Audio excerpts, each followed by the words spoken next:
ದೇವರ ಮಾತುಗಳಲ್ಲಿ ಪ್ರೀತಿ ಇದೆ, ಸಹನೆ ಇದೆ, ಸಾಂತ್ವನ ಇದೆ, ಸೈರಣೆ ಇದೆ. ಈ ವಾಕ್ಯಗಳನ್ನು ಯಾರು ನಂಬ್ತಾರೋ, ವಿಶ್ವಾಸವಿಡ್ತಾರೋ, ಯಾರು ಇರಲಿ ಯಾರು ಇಲ್ದಿರ ಹೋಗಲಿ, ಅವರ ಜೊತೆಯಲ್ಲಿ ಯಾವಾಗಲೂ ಯಾರು ಜೀವಿಸ್ತಾರೆ? ಯೇಸು ಜೀವಿಸ್ತಾರೆ. ಹೌದಲ್ವಾ? ನೋಡಿ, ಹಳೆ ಒಡಂಬಡಿಕೆಯಲ್ಲಿ ನಾವು ನೋಡ್ತೀವಿ, ಯಾರಾದರೂ ಸತ್ತು ಹೋದರೆ ಒಂದು ಮನೆಯಲ್ಲಿ ಆ ಒಂದು ಕುಟುಂಬದಲ್ಲಿ ಉಳಿದಿರುವಂಥ ಜನಗಳೇನು ಮಾಡ್ತಾಯಿದ್ರು? ಈ ಕೆಟ್ಟ ಆಚರಣೆಗಳನ್ನು ಕೆಲವರು ಮಾಡ್ತಾಯಿದ್ರು. ಇವತ್ತು ನಾವು ನೋಡ್ಬೋದು, ಯಾರಾದರೂ ಸತ್ತರೆ ಏನು ಮಾಡ್ತಾರೆ? ತಲೆ ಕೂದಲನ್ನು ಕೊಡ್ತಾರೆ, ಅಥವಾ ಬೇರೆ ಬೇರೆ ಏನೇನೋ ಸಂಪ್ರದಾಯಗಳನ್ನು ಮಾಡ್ತಾರೆ. ಮತ್ತು ಮೈ ಮೇಲೆ ಒಂದು ಟ್ಯಾಟುಗಳನ್ನು ಹಾಕ್ಕೊಳ್ತಾರೆ, ಅವರ ಹೆಸರುಗಳನ್ನು ಹಾಕ್ಕೊಳ್ತಾರೆ, ಬೇಡವಾದಂಥ ಕಾರ್ಯಗಳನ್ನೆಲ್ಲವನ್ನು ಕೂಡ ಮಾಡ್ತಾರೆ.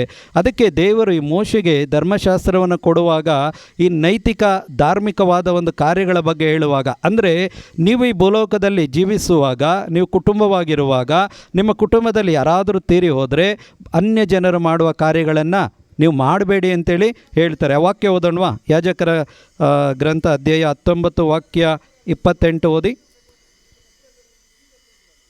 ಯಾಜಕರ ಗ್ರಂಥ ಅಧ್ಯಾಯ 19 ವಾಕ್ಯ 28. ಸತ್ತವರಿಗಾಗಿ ಸಂತಾಪ ಸೂಚಿಸಲು ದೇಹವನ್ನು ಗಾಯಗೊಳಿಸಿಕೊಳ್ಳಬೇಡಿ. ಶರೀರದ ಮೇಲೆ ಹಚ್ಚೆ ಚುಚ್ಚಿಸಿ ಕೊಳ್ಳಬೇಡ. ನಾನು ಸರ್ವೇಶ್ವರ. ದೈವ ಜನರಿಗೆ ಏನು ಹೇಳಿದ್ರು ದೇವರು? ನಿನ್ನ ಕುಟುಂಬದಲ್ಲಿ ಯಾರಾದರೂ ಸತ್ತು ಹೋದರೆ ಅವ್ರಿಗಾಗಿ ನೀನೇನು ಮಾಡಬೇಡ, ನಿನ್ನ ದುಃಖವನ್ನು ತೋರಿಸ್ಕೊಳ್ಳೋದಕ್ಕಾಗಿ ಅಥವಾ ಒಂದು ಸಂತಾಪವನ್ನು ಸೂಚಿಸುವುದಕ್ಕಾಗಿ ನೀನು ಗುರುತಾಗಿ ಏನು ಮಾಡಬೇಡ, ನಿನ್ನ ದೇಹದ ಮೇಲೆ ಯಾವುದೇ ಗಾಯಗಳನ್ನು ಮಾಡಿಕೊಳ್ಳಬೇಡ, ಯಾವುದೇ ಸಂಪ್ರದಾಯಗಳನ್ನು ಮಾಡೋದಕ್ಕೆ ಹೋಗಬೇಡ, ಅಥವಾ ಯಾವುದೋ ಒಂದು ಅವರ ಹೆಸರುಗಳಾಗಲಿ ಅವರ ಒಂದು ಟ್ಯಾಟುಗಳನ್ನಾಗಲಿ ನೀವು ದೇಹದ ಮೇಲೆ ಹಾಕಿಕೊಳ್ಳಕ್ಕೆ ಹೋಗಬೇಡಿ ಅಂತೇಳಿ ಅವತ್ತು ದೇವರು ಹೇಳಿದರು. ಇವತ್ತು ಕೂಡ ಕ್ರೈಸ್ತರಾದ ನಮ್ಮಲ್ಲಿ, ಅಂದರೆ ಕ್ರೈಸ್ತರು ಅಂತೇಳಿ ಏನು ಹೆಸರಿಡಿದು ಇವತ್ತು ಜೀವಿಸ್ತಾ ಇದ್ದಾರೆ, ಅವರ ಜೀವಿತಗಳಲ್ಲಿ ನಾವು ನೋಡ್ಬೋದು. ಅವರನ್ನು ಮರೆಯೋಕ್ಕಾಗದರೆ ಏನು ಮಾಡ್ತಾರೆ? ನಾನು ನೋಡಿದ ಹಾಗೆ ಸುಮಾರು ಜನ ಇವತ್ತು ಅವರ ಸಮಾಧಿಗಳ ಹತ್ರ ಹೋಗಿ ಏನು ಮಾಡ್ತಾರೆ? ಪ್ರತಿದಿನ ಒಂದು ಟೈಮ್ ಫಿಕ್ಸ್ ಮಾಡ್ಕೊಳ್ತಾರೆ. ಆ ಟೈಮಲ್ಲಿ ಹೋಗಿ ಅವರ ಸಮಾಧಿ ಹತ್ರ ಹೋಗಿ ಕುತ್ಕೊಳ್ತಾರೆ, ಅಳ್ತಾರೆ, ಕಣ್ಣೀರಿಡ್ತಾರೆ, ಮತ್ತೆ ಎದ್ದು ಬರ್ತಾರೆ. ಮತ್ತು ಅವೇನು ಮಾಡ್ತಾರೆ? ಮನೆಯಲ್ಲಿ ಆ ಫೋಟೋ ಮುಂದೆ ಕೂತ್ಕೊಂಡು ಅವರು ಮತ್ತೆ ಅಳ್ತಾನೆ ಇರ್ತಾರೆ.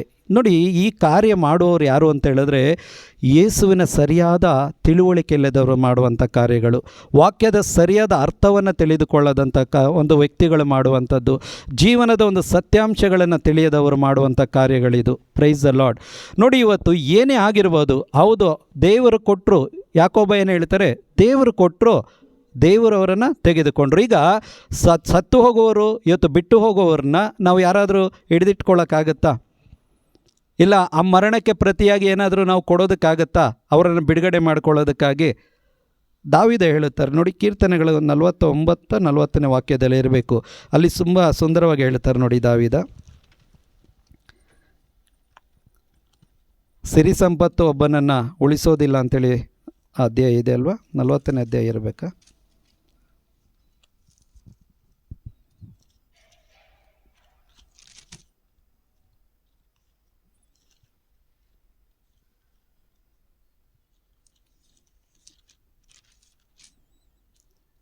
ಆ 49ನೇ ಅಧ್ಯಾಯ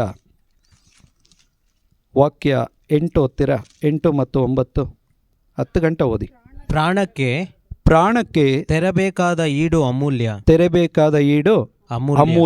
ಅದಕ್ಕೆ ಸಾಕಷ್ಟು ತೆರಲು ಯಾರಿಗೂ ಅಸಾಧ್ಯ.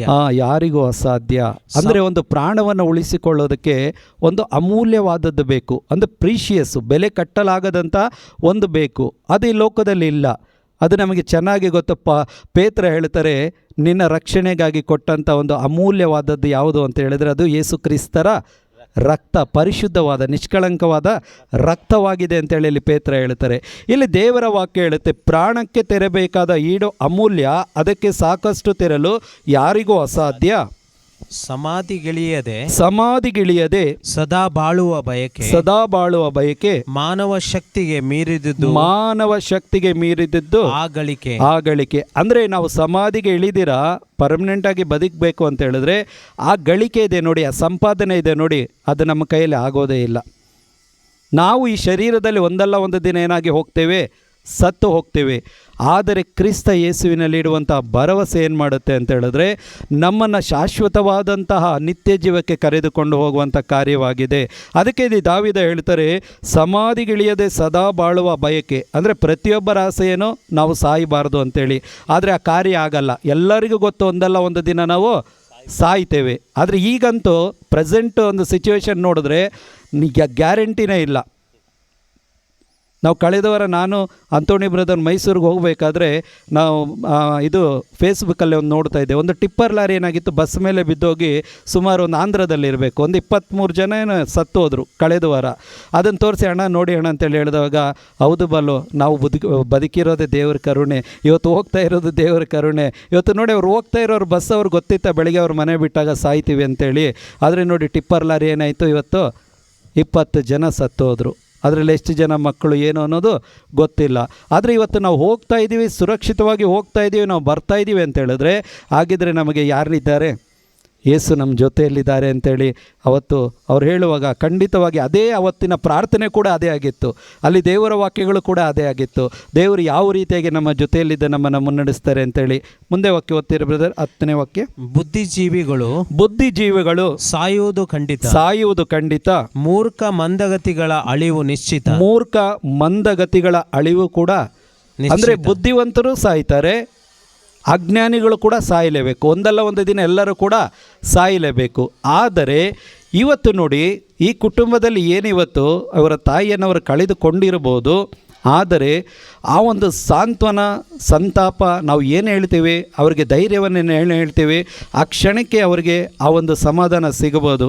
ಆದರೆ ಅವರ ಜೊತೆಯಲ್ಲಿ ಯಾವಾಗಲೂ ಸಮಾಧಾನ, ಸಾಂತ್ವನ ಬೇಕು ಅಂತ ಹೇಳಿದ್ರೆ ಅದು ಯೇಸು ಕ್ರಿಸ್ತರ ವಾಕ್ಯಗಳು ಮಾತ್ರ ಅವರನ್ನು ಏನು ಮಾಡೋದಕ್ಕಾಗುತ್ತೆ, ಅವರನ್ನು ಸಮಾಧಾನ ಪಡಿಸೋದಕ್ಕೆ ಸಾಧ್ಯವಾಗುತ್ತೆ. ಅದಕ್ಕೆ 49:15 ಯೆಶಾಯ ಪ್ರವಾದಿ ಗ್ರಂಥದಲ್ಲಿ ಹೇಳಿದ್ದು, ಇವತ್ತು ನಿನ್ನ ತಾಯಿ ನಿನ್ನನ್ನು ಮರೆತು ಹೋದರೂ ಕೂಡ ನಾನು ನಿನ್ನನ್ನು ಮರೆಯುವುದಿಲ್ಲ ಅಂತೇಳಿ ವಾಗ್ದಾನ ಮಾಡಿ ಹೇಳಿದ್ರಲ್ವ. 49:15 ಓದ್ತೀರಾ ಬ್ರದರ್ ಯೆಶಾಯ?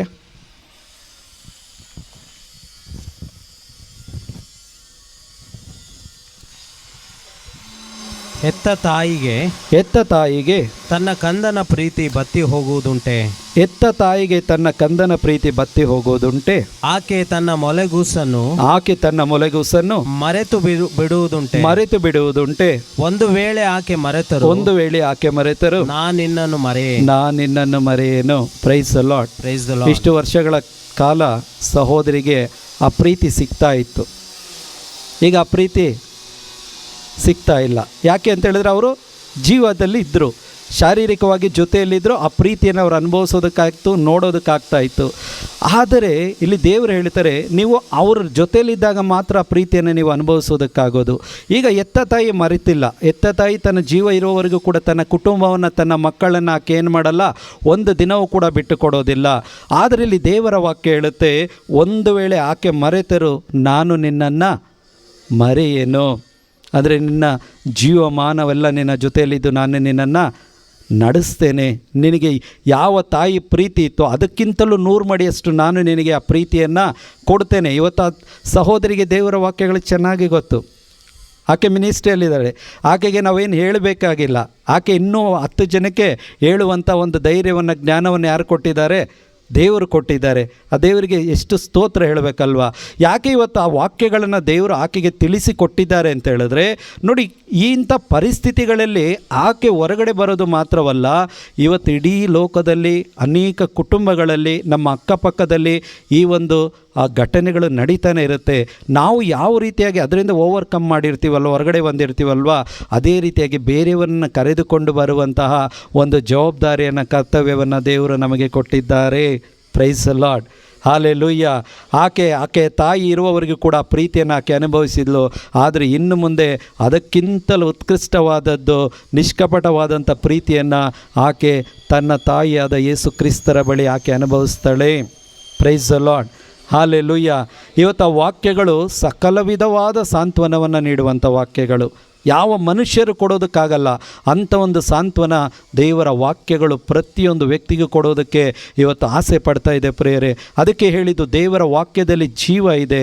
ಆ ದೇವರ ವಾಕ್ಯದಲ್ಲಿ ಇವತ್ತು ಹೊಸ ಜೀವನವನ್ನು ಕಟ್ಟುವಂಥ ಸಾಮರ್ಥ್ಯವಿದೆ. ಆ ದೇವರ ವಾಕ್ಯಗಳು ನಾವು ಯಾವ ರೀತಿಯಾಗಿ ಬದುಕಬೇಕು, ಯಾವ ಸ್ಥಳಗಳಲ್ಲಿ ಯಾವ ಸಮಯಗಳಲ್ಲಿ ನಾನು ಯಾವ ರೀತಿಯಾಗಿ ಪ್ರತಿಕ್ರಿಯಿಸಬೇಕು, ಇದು ಪ್ರತಿಯೊಂದನ್ನು ಕೂಡ ದೇವರ ವಾಕ್ಯ ನಮಗೇನು ಮಾಡುತ್ತೆ, ಅದು ನಮಗೆ ಬೋಧನೆ ಮಾಡ್ತಾ ಇರುತ್ತೆ, ಹೇಳಿಕೊಡ್ತಾನೆ ಇರುತ್ತೆ. 2 ಕೊರಿಂಥಿಯರಿಗೆ ಬರೆದ ಪತ್ರಿಕೆ ಅಧ್ಯಾಯ 1 ವಾಕ್ಯ 3-4 ತೆಗೆದು ಓದಿ ನೋಡ್ರಿ. ಅಲ್ಲಿ ಸಂತ ಪೌಲರು ಹೇಳ್ತಾರೆ, ನಮ್ಮ ದೇವರಿಗೆ ಸ್ತೋತ್ರವಾಗಲಿ, ನಮ್ಮ ದೇವರಿಗೆ ಕೃತಜ್ಞತೆಯಾಗಲಿ, ನಮಗೆ ಕುಟುಂಬವನ್ನು ಕೊಟ್ಟಂಥ ದೇವರಿಗೆ, ನಮಗೆ ಮಕ್ಕಳನ್ನು ಕೊಟ್ಟಂಥ ದೇವರಿಗೆ, ನಮಗೆ ಒಂದು ಮನೆಯನ್ನು ಕೊಟ್ಟಂಥ ದೇವರಿಗೆ, ಪ್ರತಿಯೊಂದು ಈ ಲೋಕದಲ್ಲಿ ನಾನು ಜೀವಿಸುವುದಕ್ಕಾಗಿ ಏನೆಲ್ಲ ಕೊಟ್ಟಿದ್ದಾರೆ ಆ ದೇವರಿಗೆ ಏನಾಗಬೇಕು ಅಂತೇಳಿ ಪೌಲ ಹೇಳ್ತಾರೆ, ಕೃತಜ್ಞತೆಯನ್ನು ಸಲ್ಲಿಸಿರಿ. ಕುಟುಂಬದಲ್ಲಿ ಇರುವವರಿಗಾಗಿ ಕೃತಜ್ಞತೆ ಸಲ್ಲಿಸ್ರಿ, ಇದ್ದವರಿಗಾಗಿ, ಈಗ ಇಲ್ಲದೇ ಇರೋರಿಗಾಗಿ ಕೂಡ ಕೃತಜ್ಞತೆಯನ್ನು ಸಲ್ಲಿಸ್ರಿ. ಯಾಕೆ ಅಂತ ಹೇಳಿದ್ರೆ ಪ್ರತಿಯೊಂದು ಆಗೋದು ಯಾರ ಮುಖಾಂತರ, ಪ್ರತಿಯೊಂದು ಕಟ್ಟಲ್ಪಡೋದು ಯಾರ ಮುಖಾಂತರ, ಅವರ ಒಂದು ಚಿತ್ತವಿಲ್ಲದೆ, ಅವರ ಒಂದು ನೆನಪಿಗೆ ಬಾರದೆ ಯಾವ ಒಂದು ಕಾರ್ಯಗಳು ಕೂಡ ನಡೆಯೋದೇ ಇಲ್ಲ, ಹೌದಲ್ವಾ? ಒಂದು ಹುಲ್ಲು ಕೂಡ ಒಣಗಿ ಹೋಗಬೇಕು ಅಂದರೆ ಅದು ಯಾರ ಅಪ್ಪಣೆ ಇರಬೇಕು? ದೇವರ ಅಪ್ಪಣೆ ಇರಬೇಕು. ಅದಕ್ಕೆ ಇಲ್ಲಿ ಪೌಲರು ತುಂಬ ಚೆನ್ನಾಗಿ ಹೇಳ್ತಾರೆ ನೋಡಿ. 1ನೇ ವಾಕ್ಯದಿಂದನೇ ಓದಿ ಬ್ರದರ್, ಪರವಾಗಿಲ್ಲ. ಕೊರಿಂಥದಲ್ಲಿರುವ ದೇವರ ಸಭೆಗೂ ಅಕಾಯ ಸೀಮೆಯಲ್ಲಿರುವ ಎಲ್ಲ ದೇವಜನರಿಗೂ ದೇವರ ಚಿತ್ತಾನುಸಾರ ಕ್ರಿಸ್ತ ಯೇಸುವಿನ ಪ್ರೇಷಿತನಾದ ಪೌಲನು ಸಹೋದರ ತಿಮೋತಿಯನೊಡನೆ ಸೇರಿ ಬರೆಯುವ ಪತ್ರ. ಓಕೆ. ನಮ್ಮ ತಂದೆಯಾದ ದೇವರಿಂದಲೂ ಪ್ರಭುವಾದ ಯೇಸು ಕ್ರಿಸ್ತರಿಂದಲೂ ನಿಮಗೆ ಆಶೀರ್ವಾದವು, ಶಾಂತಿ, ಸಮಾಧಾನವು ಲಭಿಸಲಿ. ಏನು ಹೇಳ್ತಾ ಇದ್ದಾರೆ ಅವರು? ಏನು ವಿಷಯನ ಮಾಡ್ತಾ ಇದ್ದಾರೆ ಅವರು? ನಮ್ಮ ತಂದೆಯಾದ ದೇವರಿಂದಲೂ ಪ್ರಭುವಾದ ಯೇಸು ಕ್ರಿಸ್ತರಿಂದಲೂ ನಿಮಗೆ ಆಶೀರ್ವಾದವು, ಶಾಂತಿ, ಸಮಾಧಾನವು ಲಭಿಸಲಿ. ಓದಿ. ನಮ್ಮ ಪ್ರಭು ಯೇಸು ಕ್ರಿಸ್ತರ ತಂದೆಯಾದ ದೇವರಿಗೆ ಸ್ತೋತ್ರವಾಗಲಿ. ನಮ್ಮ ಪ್ರಭು ಯೇಸು ಕ್ರಿಸ್ತರ ತಂದೆಯಾದ ದೇವರಿಗೆ ಸ್ತೋತ್ರವಾಗಲಿ. ಅವರು ಕರುಣಾಭರಿತ ತಂದೆ. ನಮ್ಮ ದೇವರೇನಾಗಿದ್ದಾರೆ? ಕರುಣಾಭರಿತ ತಂದೆ, ಕರುಣೆಯಿಂದ ತುಂಬಿದಂಥ ತಂದೆಯಾಗಿದ್ದಾರೆ. ಸಕಲ ಸಾಂತ್ವನವನ್ನು ನೀಡುವ ದೇವರು ನಮಗೆ ಒದಗುವ ಎಲ್ಲಾ ಸಂಕಷ್ಟಗಳಲ್ಲಿ ಅವರು ನಮ್ಮನ್ನು ಸಂತೈಸುತ್ತಾರೆ. ಆ ದೇವರೇ ನಮ್ಮನ್ನು ಸಂತೈಸ್ತಾರೆ. ಈ ಲೋಕ ನಮ್ಮನ್ನು ಸಂತೈಸೋದು ಬೇರೆ, ಆದರೆ ಸ್ವತಃ ದೇವರೇ ನಮ್ಮನ್ನು ಸಂತೈಸುವಾಗ ಅದಕ್ಕಿಂತಲೂ ಸಾಂತ್ವನ ಬೇರೆ ಯಾರೂ ಕೂಡ ಕೊಡಲು ಸಾಧ್ಯವೇ ಇಲ್ಲ. ಅದಕ್ಕಿಂತಲೂ ಸಮಾಧಾನವನ್ನು ಕೊಡುವಂಥ ಬೇರೆ ಯಾವುದು ಈ ಲೋಕದಲ್ಲಿ ಇಲ್ಲ ಪ್ರಿಯರೇ. ಅದಕ್ಕೆ ಪೌಲರು ಹೇಳಿದ್ದು, ನಮಗೆ ಒದಗುವ ಎಲ್ಲ ಸಂಕಷ್ಟಗಳಲ್ಲಿ ದೇವರು ನಮಗೆ ಸಾಂತ್ವನವನ್ನು ಕೊಡುತ್ತಾರೆ, ಸಂತೈಸುತ್ತಾರೆ. ಹೀಗೆ ದೇವರಿಂದ ದೊರೆತ ಆದರಣೆಯಿಂದ ವಿವಿಧ ಸಂಕಷ್ಟಗಳಲ್ಲಿ ನರಳುತ್ತಿರುವವರನ್ನು ಸಂತೈಸುವುದಕ್ಕೆ ನಾವು ಶಕ್ತರಾಗುತ್ತೇವೆ.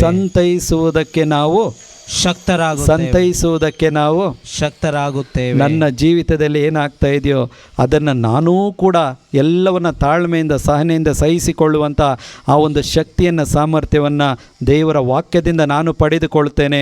ಅದೇ ರೀತಿಯಾಗಿ ಅದೇ ಒಂದು ಸ್ಥಿತಿಯಲ್ಲಿ, ಸಿಚುವೇಶನ್ನಲ್ಲಿರುವ ಪ್ರತಿಯೊಬ್ಬರನ್ನು ಕೂಡ, ಅವರನ್ನು ಕೂಡ ದೇವರ ಜೊತೆಯಲ್ಲಿ ನಡೆಸುವಂಥ ಒಂದು ಜವಾಬ್ದಾರಿಯನ್ನು ಈಗ ದೇವರು ಯಾರಿಗೆ ಕೊಟ್ಟಿದ್ದಾರೆ? ನನಗೂ ನಿನಗೆ ಕೊಟ್ಟಿದ್ದಾರೆ.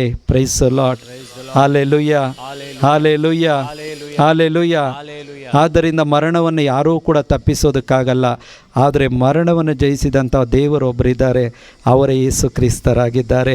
ಆ ಮರಣವನ್ನು ಜಯಿಸಿದ ಯೇಸು ನಿನ್ನ ಜೊತೆಯಲ್ಲಿದ್ದಾಗ ಈ ದೇಹ ಮಣ್ಣಾಗಿ ಹೋಗ್ಬೋದು ಪ್ರಿಯರೇ, ಆದರೆ ನನ್ನಲ್ಲಿರುವಂಥ ಆತ್ಮ ಯಾವಾಗಲೂ ಅವನ ಸೃಷ್ಟಿಕರ್ತನ ಬಳಿಯಲ್ಲೇ ಯುಗಾಂತರಕ್ಕೂ ಜೀವಿಸುವುದಕ್ಕೆ ಮಾರ್ಗವನ್ನು, ದಾರಿಯನ್ನು ಯೇಸು ಇವತ್ತು ನನಗಾಗಿ, ನಿನಗಾಗಿ ತೆರೆದುಕೊಟ್ಟಿದ್ದಾರೆ. ಮರಣ ಹೊಂದಿದೆ ನಿಜ, ಈಗ ಪುನರುತ್ಥಾನಗೊಂಡಿದ್ದೇನೆ. ಮರಣದ ಪಾತಾಳದ ಬೀಗದ ಕೈಗಳು ನನ್ನ ಕೈಯಲ್ಲಿದೆ. ಅದಕ್ಕೆ ಮಾರ್ತಳಿಗೆ ಯೇಸು ಹೇಳಿದರು, ಮಾರ್ತಾ ಮಾರ್ತಾ, ಯಾಕೆ ಭಯಪಡ್ತೀಯ? ನನ್ನಲ್ಲಿ ವಿಶ್ವಾಸ ಇಡು. ನಿನ್ನ ತಮ್ಮನಾದ ಲಾಜರನಿಗೆ ನಾನು ಜೀವ ಕೊಡೋದಕ್ಕಾಗಿ ಬಂದಿರೋದು. ನಾನು ಮೊದಲನೇ ದಿನ ಬಂದಿದ್ದರೆ ಅವನು ಜೀವಂತನಾಗಿದ್ದ ಅಂತೇಳಿ ಇವರು ಅಪಪ್ರಚಾರ ಮಾಡ್ತಾರೆ. ಆದರೆ ಯಹೂದಿಗಳ ಪದ್ಧತಿಯ ಪ್ರಕಾರ 4 ದಿನ ಆದಮೇಲೆ ಆತ್ಮ ಬಿಟ್ಟು ಹೋಗ್ತದೆ ಅಂತೇಳಿ ಇವರು ಏನು ಹೇಳ್ತಾರೆ, ಈಗ ಕನ್ಫರ್ಮ್ ಆಯಿತು, ಆತ್ಮ ಹೋಗಿದೆ ಅಂತೇಳಿ, ದೇಹ ಕೊಳೆಯೋದಕ್ಕೆ ಪ್ರಾರಂಭ ಆಗಿದೆ, ಈಗ ಬಾ ನಾನು ಅದ್ಭುತವನ್ನು ಮಾಡಿ ಅವನನ್ನು ಎಬ್ಬಿಸ್ತೀನಿ, ಈಗ ಗೊತ್ತಾಗುತ್ತೆ ನಾನು ದೇವರ ದೇವರಿಂದ ಬಂದವನು ಮೆಸ್ಸಿ ಅಂತೇಳಿ ಇಲ್ಲಿರೋರೆಲ್ಲರೂ ನಂಬುತ್ತಾರೆ. Price the lord.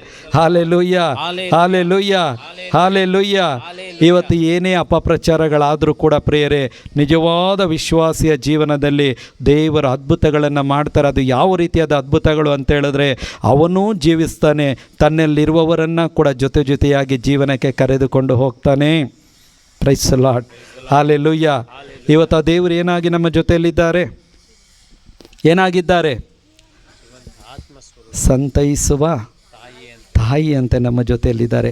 ಸಕಲ ವಿಧವಾದ ಎಲ್ಲ ಆಧರಣೆಯನ್ನು ಕೊಡುವ ದೇವರು ತನ್ನ ವಾಕ್ಯಗಳ ಮುಖಾಂತರ ನಮ್ಮ ಜೊತೆ ಮಾತನಾಡ್ತಾ ಇದ್ದಾರೆ ಪ್ರಿಯರೇ.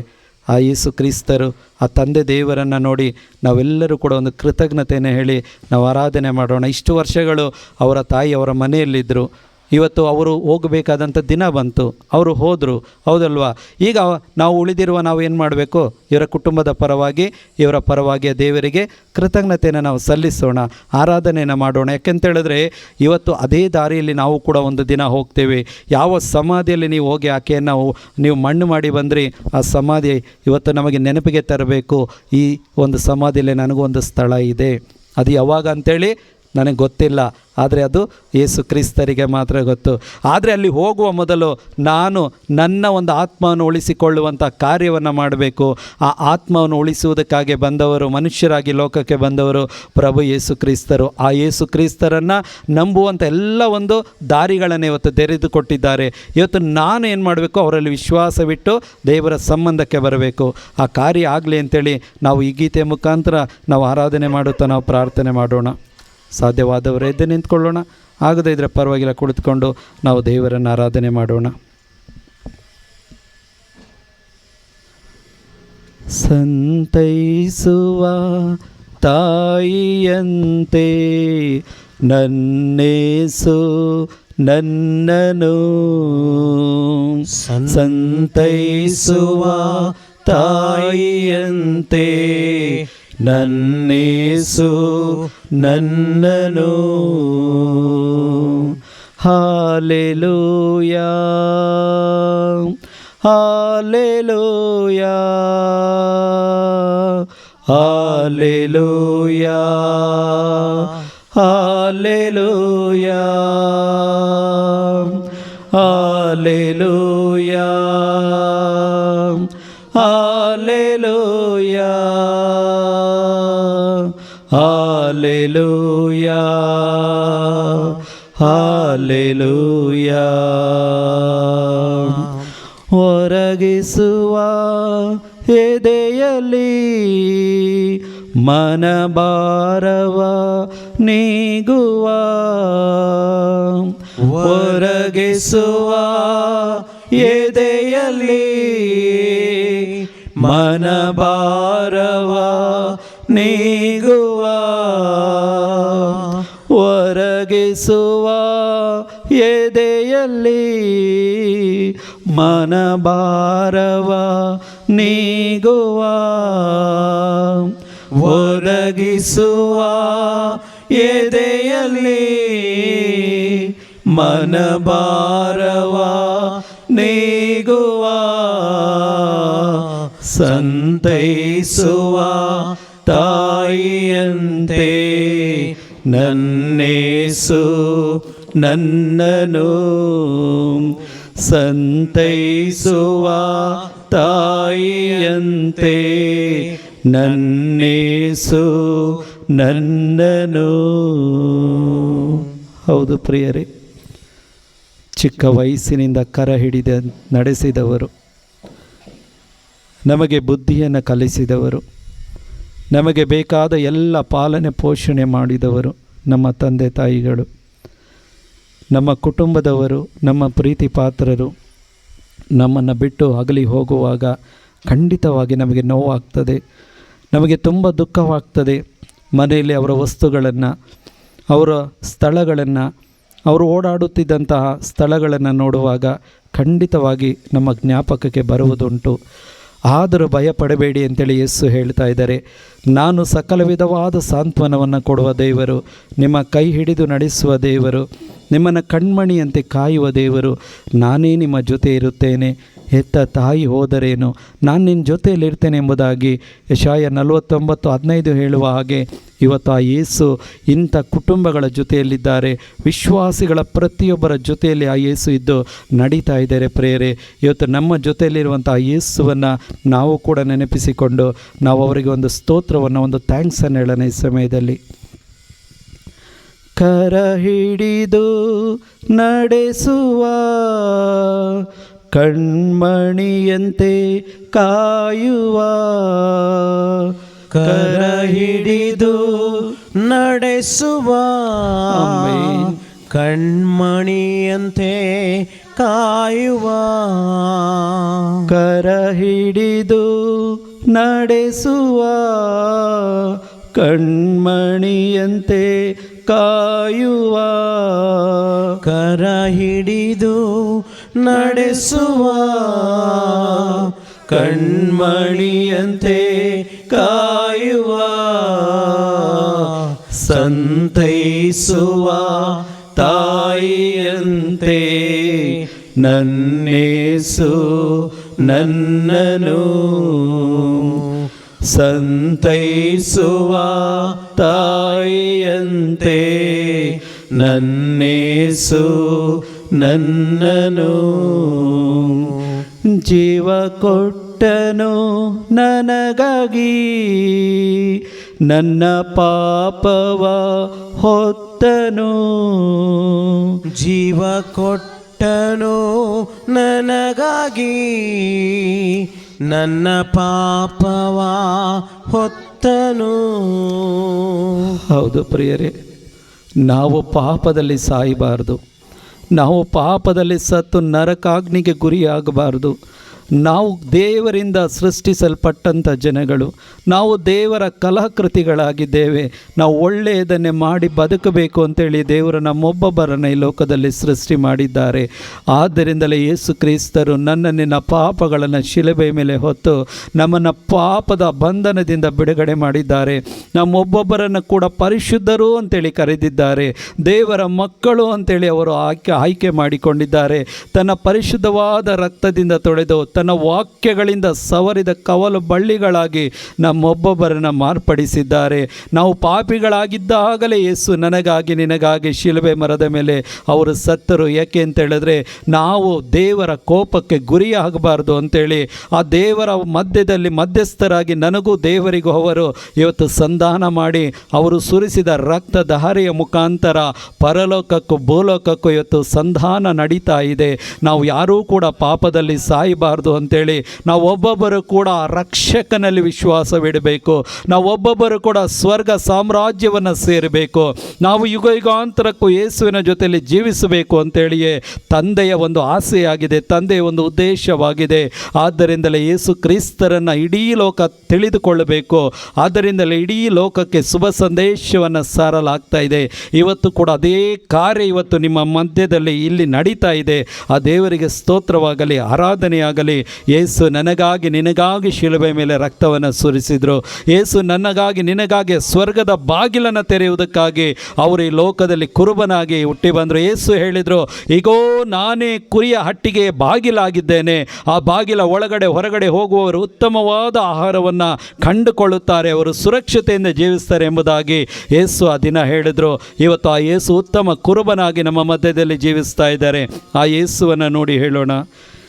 ಜೀವ ಕೊಟ್ಟನು ನನಗಾಗಿ ನನ್ನ ಪಾಪವ ಹೊತ್ತನು, ಜೀವ ಕೊಟ್ಟನು ನನಗಾಗಿ ನನ್ನ ಪಾಪವ ಹೊತ್ತನು. ಹೇಳಿ ಮತ್ತೊಮ್ಮೆ. ಜೀವ ಕೊಟ್ಟನು ನನಗಾಗಿ ನನ್ನ ಪಾಪವ ಹೊತ್ತನು, ಸಂತೈಸುವ ತಾಯಿಯಂತೆ ನನ್ನೇಸು ನನ್ನನು, ಸಂತೈಸುವ ತಾಯಿಯಂತೆ ನನ್ನೇಸು ನನ್ನನು. ನನ್ನನೆಂದು ಕೈಬಿಡನು ಎಂದಿಗೂ ನನ್ನ ಅಗಲನು, ನನ್ನನೆಂದು ಕೈ ಬಿಡನು. ಎಂದಿಗೂ ನನ್ನ ಅಗಲನು, ಸಂತೈಸುವ ತಾಯಿಯಂತೆ ನನ್ನೇಸು ನನ್ನನು. ಸಂತೈಸುವ ತಾಯಿಯಂತೆ ನನ್ನೇಸು ನನ್ನನು. Hallelujah hallelujah hallelujah hallelujah hallelujah hallelujah hallelujah hallelujah. ಸಂತೈಸುವ ತಾಯಿಯಂತೆ ನನ್ನೇಸು ನನ್ನನು. ಸಂತೈಸುವ ತಾಯಿಯಂತೆ ನನ್ನೇಸು ನನ್ನನು. ಹೌದು ಪ್ರಿಯರೇ, ನಮ್ಮನ್ನು ಒಂದು ಕ್ಷಣವು ಕೈ ಬಿಡದ ದೇವರು, ನಮ್ಮನ್ನು ಒಂದು ಕ್ಷಣವು ಮರೆಯದ ದೇವರು. ಕೀರ್ತನೆಗಾರ ದಾವೀದರಸ್ತೆ ಹೇಳುತ್ತಾರೆ, ನಮ್ಮ ದೇವರು ತೂಕಡಿಸದ ದೇವರು, ನಮ್ಮ ದೇವರು ರಾತ್ರಿ ಹಗಲು ಮಲಗದ ದೇವರು, ನಮ್ಮ ಎಲ್ಲ ಆಗು ಹೋಗುಗಳನ್ನು ನೋಡಿಕೊಳ್ಳುವ ದೇವರು. ಅವರಿಗೆ ನಮ್ಮ ಮೇಲೆ ಲಕ್ಷ್ಯವಿದೆ, ಅವರಿಗೆ ನಮ್ಮ ಮೇಲೆ ಒಂದು ಯೋಜನೆ ಇದೆ. ಅದಕ್ಕೆ ಯೇಸು ಹೇಳಿದ್ದು ಮತ್ತಾಯ ಅಧ್ಯಾಯ 6ರಲ್ಲಿ, ಇಂದಿನ ಪಾಡೇ ನಿಮಗೆ ಸಾಕು, ನೆನ್ನೆದು ನಾಳೆದು ಬೇಕಾಗಿಲ್ಲ. ನಿಮ್ಮ ಜೀವನದಲ್ಲಿ ಆಗಿ ಹೋಗಿದ್ದನ್ನು ಮರೆತು ಬಿಡಿ. ಇನ್ನು ಮುಂದೆ ಆಗುವುದರ ಬಗ್ಗೆ ಯೇಸು ನಿಮ್ಮ ಜೀವಿತದಲ್ಲಿ ಭವಿಷ್ಯದಲ್ಲಿ ಮಾಡಲಿರುವಂಥ ಇನ್ನೂ ಉನ್ನತವಾದ ಅದ್ಭುತವಾದ ಕಾರ್ಯಗಳಿಗಾಗಿ ನೀವು ಸ್ತೋತ್ರ ಮಾಡಿರಿ, ಕೃತಜ್ಞತೆಯನ್ನು ಸಲ್ಲಿಸಿರಿ. ಏಕೆಂತೇಳಿದರೆ ಯಾವ ಯೇಸುವಿನ ಬಗ್ಗೆ ನಾವು ಬೈಬಲಲ್ಲಿ ಕೇಳಿಸ್ಕೊಳ್ತಾ ಇದ್ದೀವೋ, ಯಾವ ಯೇಸುವನ್ನು ನಾವು ಆರಾಧನೆ ಮಾಡ್ತಾ ಇದ್ದೀವೋ, ಯಾವ ಸಂತರುಗಳು ಅಂತೇಳಿ ನಾವು ಅವರನ್ನು ಗೌರವಿಸ್ತಾ ಇದ್ದೀವೋ, ಅದೇ ಸಂತರುಗಳ ಸಮೂಹದಲ್ಲಿ ನಾನು ನೀನು ಹೋಗಿ ಸೇರಿಕೊಳ್ತೇವೆ. ಆ ಯೇಸುವನ್ನು ನಾವು ನೋಡುವವರಾಗಿದ್ದೇವೆ, ಆ ಯೇಸುವಿನ ಜೊತೆಯಲ್ಲಿ ನಾವು ನಡೆಯುವವರಾಗಿದ್ದೇವೆ. ಏಕೆಂದರೆ ಯೇಸು ಕ್ರಿಸ್ತನನ್ನು ನಂಬುವವರಿಗೆ ಮರಣವಿಲ್ಲ, ಯೇಸುವನ್ನು ನಂಬುವವರಿಗೆ ನಿತ್ಯ ಜೀವ ಮಾತ್ರ ಇದೆ. ಏಕೆಂದರೆ ಅವರಿಗಾಗಲೇ ಎಲ್ಲ ದಂಡನ ತೀರ್ಪಿನಿಂದ ಪಾರಾಗಿ ಅವರು ಸ್ವರ್ಗ ರಾಜ್ಯದಲ್ಲಿ ನಿತ್ಯ ಜೀವ ಬಾಧ್ಯ ಪಟ್ಟಿಯಲ್ಲಿ ಅವರ ಹೆಸರುಗಳನ್ನು ಬರೆಸಿಕೊಂಡಿದ್ದಾರೆ. ಇವತ್ತು ಯೇಸು ಕ್ರಿಸ್ತರಲ್ಲಿ ವಿಶ್ವಾಸವಿಟ್ಟ ನಿಮ್ಮೊಬ್ಬೊಬ್ಬರ ಹೆಸರುಗಳು ಜೀವಬಾಧ್ಯ ಪಟ್ಟಿಯಲ್ಲಿ ಬರೆಯಲ್ಪಟ್ಟಿದೆ. ಅದು ಸುವರ್ಣ ಅಕ್ಷರಗಳಿಂದ, ಬಂಗಾರದ ಅಕ್ಷರಗಳಿಂದ ಬರೆಯಲ್ಪಟ್ಟಿದೆ. ಪ್ರಿಯರೇ, ಇದನ್ನು ಯಾರೂ ಅಳಿಸಲು ಸಾಧ್ಯವೇ ಇಲ್ಲ. ಏಕೆ ಅಂತ ಹೇಳಿದ್ರೆ ಅದನ್ನು ಬರೆದವರು ನನ್ನ ನಿನ್ನ ದೇವರಾದ ಯೇಸುವೇ ಆಗಿದ್ದಾರೆ. ಆಮೆನ್. ಆದ್ದರಿಂದ ಆ ಯೇಸು ಖಂಡಿತವಾಗಿ ನಮ್ಮನ್ನು ತುಂಬ ಪ್ರೀತಿ ಮಾಡುವ ದೇವರು, ತಾಯಿಗಿಂತಲೂ ಅತ್ಯಧಿಕವಾಗಿ ಪ್ರೀತಿ ಮಾಡುವ ದೇವರು. ಆ ಯೇಸುವಿನ ಬಗ್ಗೆ ವಾಕ್ಯಗಳ ಮುಖಾಂತರ ನಾವು ಇನ್ನೂ ಹೆಚ್ಚಾಗಿ ತಿಳಿದುಕೊಳ್ಳೋಣ. ಆ ವಾಕ್ಯಗಳನ್ನು ನಾವು ಕೇಳಿಸಿಕೊಳ್ಳುವಾಗ ಪರಿಪೂರ್ಣವಾಗಿ ನಮ್ಮನ್ನು ಬಿಟ್ಟು ಕೊಡೋಣ. ಇಷ್ಟು ದಿನ ಜೀವಿಸಿದ್ದು ಸಾಕು, ಇಷ್ಟು ದಿನ ನಮಗಾಗಿ ಲೋಕಕ್ಕಾಗಿ ಜೀವಿಸಿದ್ದು ಸಾಕು. ಇನ್ನು ಮುಂದೆಯಾದರೂ ನಿಮ್ಮ ಆತ್ಮ ರಕ್ಷಣೆಯ ಬಗ್ಗೆ ಯೋಚನೆ ಮಾಡಿ, ನಿಮ್ಮೊಬ್ಬೊಬ್ಬರ ಆತ್ಮಗಳ ಬಗ್ಗೆ ಯೋಚನೆ ಮಾಡಿ. ಈ ಆತ್ಮ ಸೃಷ್ಟಿಕರ್ತನ ಬಳಿ ಹೋಗಬೇಕು.